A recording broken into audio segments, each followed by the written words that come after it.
Hello, Rebecca here. Welcome to my channel and welcome to my home. This short video is just to tell you how I'm not a professional painter, how I used Valspar cabinet paint to paint my kitchen.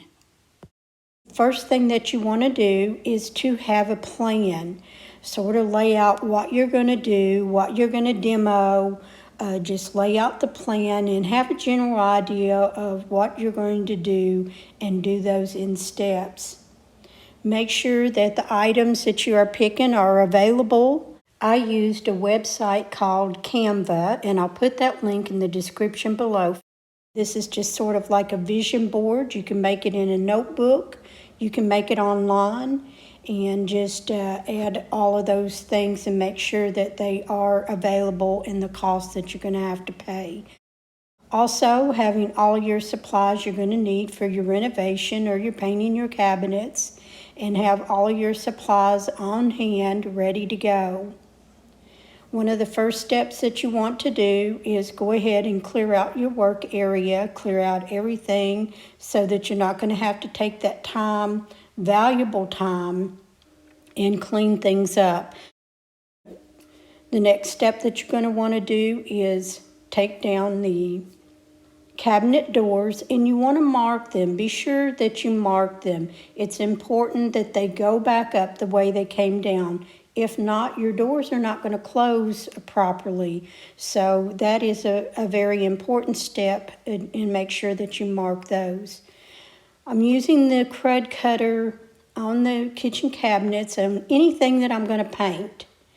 And you say, well, if you're going to sand, you don't need to do that. But it is an important step for me. The last set of cabinets that I did not have any chips or marks on them for 4 years. Do any demo that you need to do. We were taking out a cabinet on the wall, and on those shelves in the cabinet, I put a piece of tape because I'm going to paint just the inside of the base cabinets. Here I'm also doing a light sanding. You're saying, well, if you do the crud cutter, why do you do this? This may be an added step, but it was very important to me because sometimes there is things that crud cutter doesn't take off, and sometimes it might be a little bit of glue or something gummy. So I do both of those steps. The next step is taking the bonding or primer, and I give everything that I'm going to paint 2 light coats, and make sure that you don't have any runs. If you do see any runs, it's dried on there. With this primer, you can sand that off. Now, when you apply the cabinet paint, that's a whole different story. You definitely want to take your time and double check. I run my fingers up the edges to make sure I don't have any runs.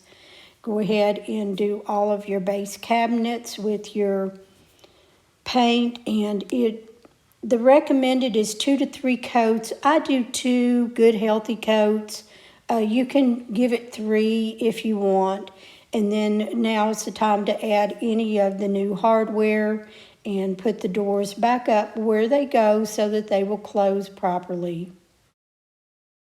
Guys, I can't stress enough something that is very, very important about this self-leveling enamel paint is not to go back in the drying process and apply any more paint.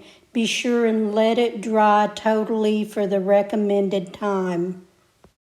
If you are replacing your countertops, especially if you're replacing it with any kind of stone like quartz or granite, then you're going to have to level up the countertops or all the base or bottom cabinets from your highest point, meaning your highest cabinet in the room, and then all of them have to be leveled up. Now, if you're using something like the Formica or something like that, it doesn't have to be real level. You do want to level them up a little bit. If you would like to see the whole kitchen renovation, I'll put that link in the description below. Once all of your cabinets are painted and all of your cabinet doors and hardwood is put together, you will want to pick a kick plate in the color of your choice, of course. I hope this video has been very helpful and motivational if you want to paint your kitchen cabinets. I expect doing my cabinets with this process to last for many, many years. Thanks for watching.